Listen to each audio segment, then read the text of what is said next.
everyone, J2Dice here, back with another quick video guide, this time taking a look at 10 quick tips and tricks that'll be very helpful for you to know in this game. The first tip here really quick is quitting out of maps early to prevent dead monsters in the Monster League, as well as attempts in the Gym Challenge, or just energy overall in the main maps. Quitting out early will save you all of those rather than playing the map all the way through if you know you're going to lose. So for example, I'll enter the Monster League here really quick, go to the first map, and you see I have 3 monsters. Now if I were to lose the fight, I will not be able to use those 3 monsters anymore throughout the rest of the map because they've all died. However, if I were to say my Sceptile was down to like a few percent, or one of these monsters was down to about nothing, and I knew I was going to lose the fight, it's really good to just back out of the fight, quit the fight, and you'll notice that all 3 of your monsters will actually be reset, and they'll be back at the health before entering the fight. And you won't lose any attempts or anything there. And the same applies if you were to go back to your main screen. The Gym Challenge, maybe if you're shooting for 4 stars or 3 stars in one of the gyms and you knew you weren't going to get that by maybe the last monster, you can back out and keep retrying until you get that 4-star mark. And in the main maps, you can save energy by backing out if you know you're going to finish off not where you wanted to for the 4 stars, as well as if you actually lose the fights in the normal maps, you do not expend any energy. So that's really important for just using and making sure that you use all of your energy and attempts to the most efficient manner. That's tip 1. Okay, so for tip number 2, we're looking at the Monster MYST here. Now, if you do enter the Monster MYST, there's actually a certain amount of opportunities that you have listed at the bottom right here that you'll be able to use when entering the Monster MYST. Now notice, a lot of people will actually just try to use them all and think that you can't back out. Well, you can, and it'll save those attempts indefinitely. As you can see, I have 1 attempt right here. I used 2 earlier. I'm actually just going to use the auto capture really quick just to show you guys exactly how this works. Now, I have 0 attempts left. I'm going to enter. And now you would think I have 3 attempts at this time. I can back out. And bam, it's still at 3. I can keep entering and exiting all I want. This is extremely important for using the Advanced MYST tickets, as you know, a lot of people are afraid to enter the Advanced MYST for certain monsters. You can go catch 1 and then back out immediately and not have to worry about any of that. So very, very important that you can leave the Advanced MYST or Monster MYST at any time and keep those attempts. For the third tip, a lot of newer players do not pay attention to is the personalities of your monster. As you can see, this personality here is mild. It's physical defense minus 10%, special attack plus 10%. Most monsters have different personalities. Some will have personalities that have no benefit or negative to them. Just pay attention to this, as this is the only thing about your monster that you really can't change in the game. So if you're going to farm a monster or a newer monster to use, maybe a Sceptile. Now, I was newer when I started this Sceptile, but what I would shoot for is I would keep catching tons and tons of Trico in the Advanced MYST, and I would try to get speed plus 10% and maybe physical attack minus 10% or something similar to that, as that's going to give you the best personalities in the game. As for passive skills and everything else, those can be manipulated, so when you're catching monsters, pay attention to personality. Some personalities will completely ruin your monsters. For the most part, maybe you have something like a Charizard. If you got your Charizard and it has physical special attack minus 10% and physical attack plus 10%, that would be horrible, as it plays into nothing of the usage of your Charizard. It just makes it a lot weaker. So just pay attention to that and always make sure that you have a good personality on anything that you're going to invest a lot of time and effort into.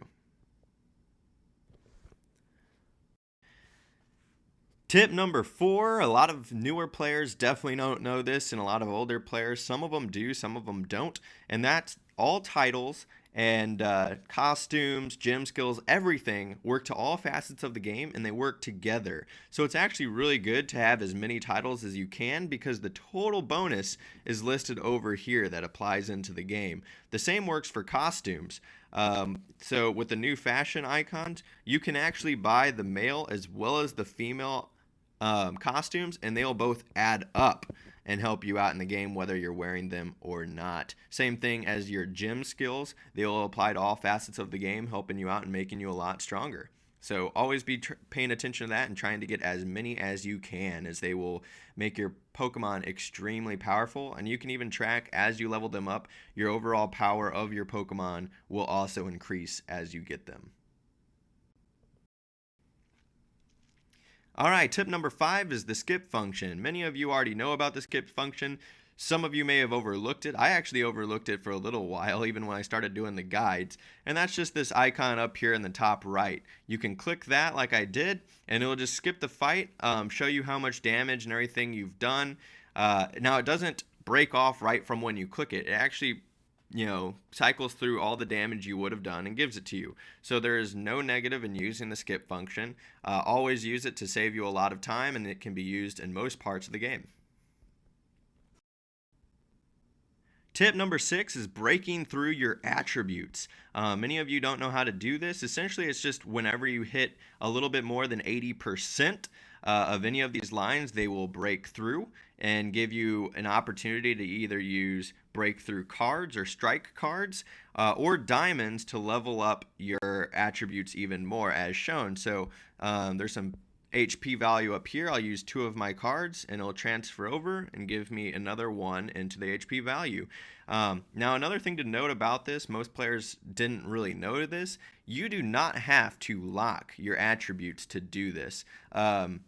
You can actually keep breaking through and leave them unlocked. However, you'd need a lot of diamonds to get back to where you were, but you can leave them all unlocked and try to break through all 6 lines using 1 stone at a time, rather than locking each one as you get them and using more and more stones. But breaking through your attributes is going to be one of the most important parts of making your monsters very powerful. It's best to save up to 200 plus and just go down the list until you get down to maybe 50 or 30, and then find a good medium point, so like my special attack value, get something that you can use to fight until you get enough attribute points again to try to break through another line. Tip number 7, we take a look at the VIP store. Mostly trying to buy out esoteric skills and some of the other options in there with both gold or diamonds if you choose to spend more diamonds. This is a paid option in the game, but just saying, if you're going to invest in the VIP program, the VIP store is really, really nice to have. As you can see, a lot of the different options that are given, as well as esoteric skills that you can spend gold on, finally, so you can farm esoteric skills and get the ones that you really want. The prices are also set really good in comparison to even the auction. Some of the prices I've seen are comparable, if not even cheaper on occasions, getting it in the VIP store. And that is VIP level 6 to open that store up. Really, really nice, as well as a lot of the other items in the VIP program. So definitely recommend, if you're going to spend money, try to get to VIP 6 to open up the VIP store. All right, so tip number 8, getting almost done here. This time, taking a look at the skill passive breakthroughs, so that you can go to your skill, go to passive skills, and this is where you're going to try to open up all the slots, as I've done with this guy right here.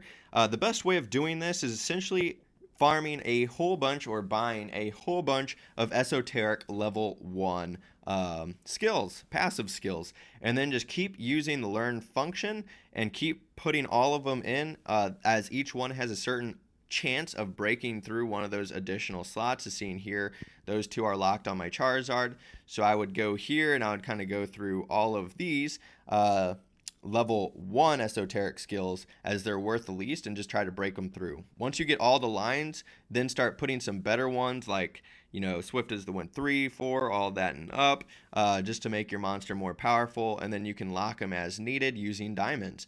But yeah, use level 1 esoteric skills, break open all the slots. You start off with the first 3, but you can eventually get them all without too much hassle there, but it does take a while to get all the esoteric skills to do it. The next tip, most of you probably already know, but it does require spending money in the game, and that's the growth fund. This growth fund costs 1,000 diamonds to get started, but extremely worth it, as it's going to pay out 7,000 diamonds all in by the time you get to level 80, and will pay out pretty soon in the game. You don't have to be too high level to get 1,000 diamonds in this. If you are level 70 for say and you still have not bought into the growth fund, you can, and it will actually give you everything before, so there's no loss in doing that, and there's no negative of doing it late. But I do recommend the growth fund. Really, there's no negative to it. Just get to VIP level 4 to unlock it. And the last tip of this volume 1 video is the turntable.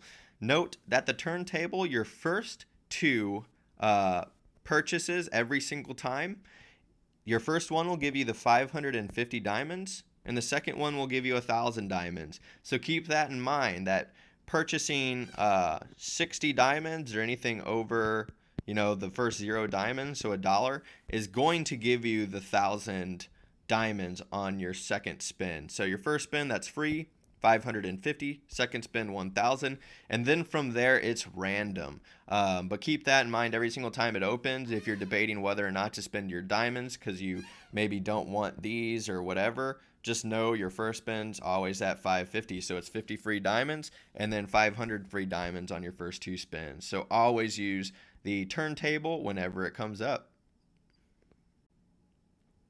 Okay, so that's volume 1 of 10 quick tips.